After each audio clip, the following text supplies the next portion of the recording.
major development in the Krishna Janmabhoomi case with the Allahabad High Court approving the survey of the Shahi Idgah mosque complex in Mathura. Do we have a timeline to this as well, Mohit? How soon could we see this development take place? Well, Kitsween, as of now, the timeline is not being given. That will be part of the order when the detailed order will come up. But surely, against this order, we'll see that people who are from the masjid side, from the Shahi Eidgah Masjid side, they will be asking a stay on this particular order, which happened in the Gyanvapi case too, where the Gyanvapi Mosque Committee went to the court, and then there was a delay in this particular regard, and hence there is no specific timeline that has come. But yes, as of now, what we know is that Allahabad High Court has clearly given their order for a court commissioner monitored survey of Shahi Eidgah Mosque and Krishna Janmabhoomi, and this also comes at a time, Kitsween, which is very important politically. Few months from now, we know that how the country will go in Lok Sabha elections, so hence this issue could be politicized, where the opposition will say, with the sake of elections, the BJP and the government are doing this. Well, there were several political outfits, organizations that opposed the Gyanvapi survey as well.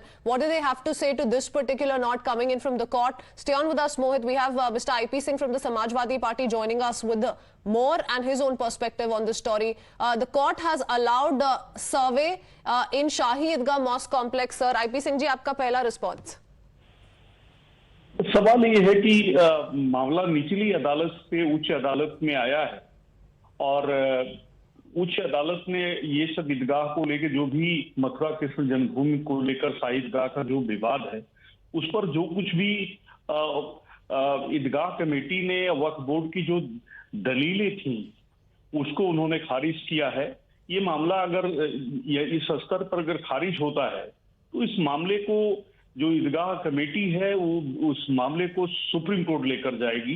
क्योंकि चुनाव का वक्त है, मैं तो यही कहूंगा कि माननीय उच्च न्यायालय या सर्वोच्च न्यायालय इस तरह के जितने भी मामले हैं, उन्हें इस दौरान 4 महीने कम से कम नहीं सुनना चाहिए, क्योंकि इसके राजनीतिक लाभ बीजेपी लेना चाहती है। इसलिए बीजेपी इन मुद्दों को तूल दे रही है, चाहे मथुरा हो, चाहे काशी हो या अन्य धार्मिक स्थल है, बीजेपी उस पर फोकस है।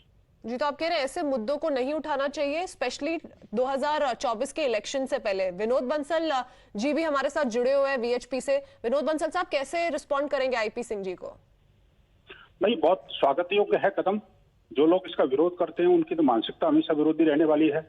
वो चाहे विपक्ष में बैठे हैं तो पोजीशन का विरोध करेंगे तो समझ में आता है कि बीजेपी का विरोध करें, बीजेपी के लीडर्स का विरोध करें। लेकिन जो लोग भारत में रह करके राम और कृष्ण का विरोध करेगा, राम जन्मभूमि और राम मंदिर का विरोध करेगा, तो आपके श्रुति दर्शक जानते हैं उनकी मानसिकता कहाँ जा रही होगी। आखिरकार वो बाबर के साथ खड़े हुए नजर आते हैं कि नहीं आते? आखिरकार वो औरंगजेब और उस मानसिकता के साथ खड़े आते हैं कि नहीं आते? खैर, लेकिन अभी वो समय विचार का नहीं है। अभी तो सत्य के अन्वेषण के लिए जिस तरह से माननीय इलाहाबाद हाईकोर्ट ने जो जजमेंट दिया है, उसका सर्वथा स्वागत किया जाना चाहिए। अभी कोई निर्णय कोई उस जन्मभूमि का नहीं आया, जन्मभूमि के अन्वेषण का या सर्वे का निर्णय आया। तो सत्य के सर्वे से किसी को क्यों भागना चाहिए? आखिरकार अपोजिशन को भी तो उसका स्वागत ही करना चाहिए ना, कि आखिरकार जो जांच के जो सरकार जो माननीय न्यायालय ने ऑर्डर दिया, कुछ सरकार ने ऑर्डर नहीं दिया। और मैं कहता हूँ ये जांच का ऑर्डर तो सरकार ने ऑर्डर नहीं दिया आईपी सिंह जी, कोर्ट ने ऑर्डर दिया और सिर्फ सर्वे का ऑर्डर दिया। सर्वे करके ही सच बाहर निकल गया, तो आपको क्यों आपत्ति? सवाल ये नहीं है। देखिए, विश्व हिंदू परिषद हो, चाहे आरएसएस हो या बीजेपी उसका अनुसांगिक संगठन है। और जिस तरह से ये बात कर रहे हैं, क्या ये बताना चाहेंगे कि राम जन्मभूमि के नाम पर जो चंदा देश भर से आ रहा है, उस पर तमाम सवाल खड़े हुए? वहां जमीनों की खरीद में तमाम कुछ निकाल पाएगा?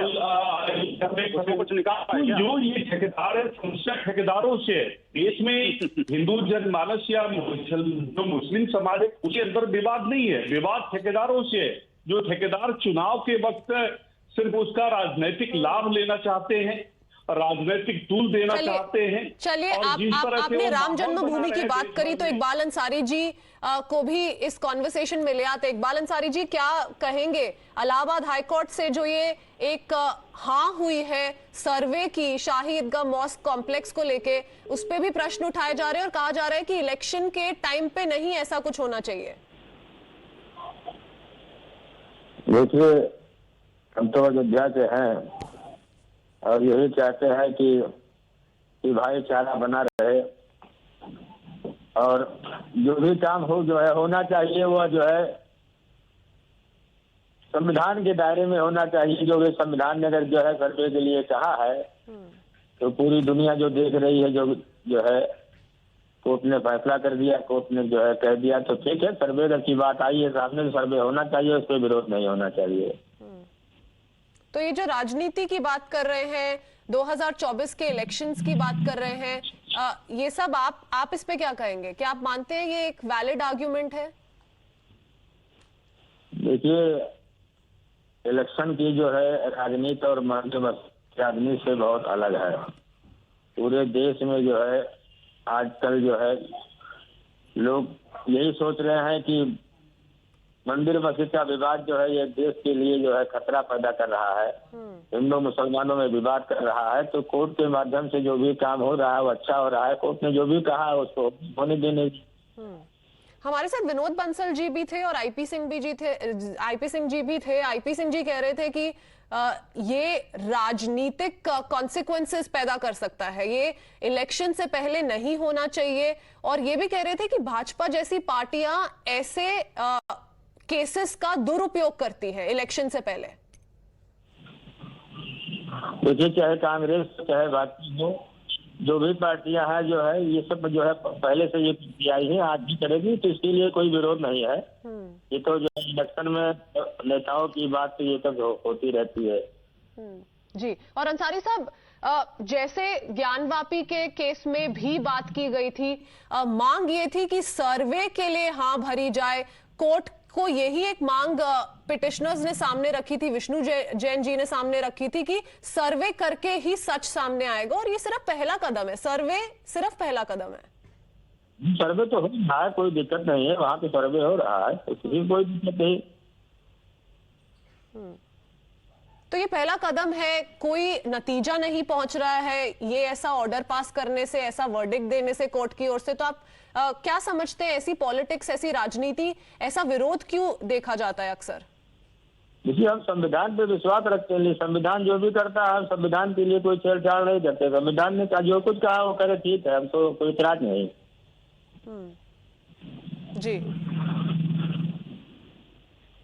okay, many thanks Mr. Ansari for speaking to us. We also have Mr. Dinesh Sharma, former Deputy Chief Minister of Uttar Pradesh, joining us on the phone line. Mr. Dinesh Sharma, how do you look at this with this not coming in from the Allahabad High Court? It most certainly is a big breakthrough in the case. काफी बड़ा decision लिया गया है, क्योंकि अब हम सर्वे मथुरा में देखेंगे अगली बार।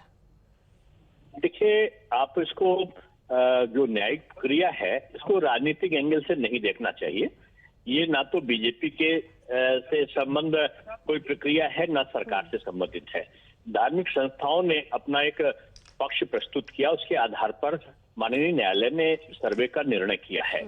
और मैं समझता हूं कि हमारी जो न्यायिक व्यवस्था है बड़ी विश्वसनीय है और सभी जाति धर्म के लोग उसके निर्णय पर विश्वास रखते हैं। और न्यायालय की व्यवस्था ये है कि वो साक्ष्य जब तक एकत्रित नहीं करती तब तक अपने को निर्णय पर नहीं पहुंचती है।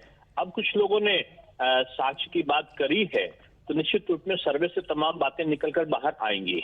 अब इस न्यायालय के निर्णयों पर मैं समझता हूं किसी को टीका टिप्पणी करने का अधिकार नहीं है, क्योंकि न्यायालय भारत की न्यायिक व्यवस्था की चर्चा पूरे विश्व में है और सबकी को उस पर विश्वास है। जो भी सर्वे होगा उसमें दूध का दूध पानी का पानी निकलेगा और उसमें सभी पक्ष उपस्थित रहेंगे। एक बड़ी व्यवस्था होती है, आपने देखा होगा कि अभी काशी में सर्वे हुआ था, उसमें सभी पक्षकार मौजूद थे और उनकी मौजूदगी में तमाम प्रकार के निर्णय आए थे, तमाम प्रकार की चीजें आई थी। श्री राम जन्मभूमि मंदिर के संदर्भ में भी इसी प्रकार की प्रक्रिया अपनाई गई थी और बाद में सभी ने उसको स्वीकार किया है। तो मैं समझता हूं कि आज का जो न्यायालय का निर्णय है वो ऐतिहासिक है और सभी पक्षों को न्यायिक प्रक्रिया पर विश्वास करना चाहिए। जी, एक और दिनेश शर्मा जी, कहा जाता है कि सबको हक है कोर्ट अप्रोच करने का, बट जब कोर्ट ऐसा कोई आदेश देता है तो अक्सर कहा जाता है कि ये एक विवाद क्रिएट कर देगा, एक विवाद पैदा कर देगा, और काफी विपक्ष में इसे 2024 के इलेक्शन से लिंक कर रहे हैं सर।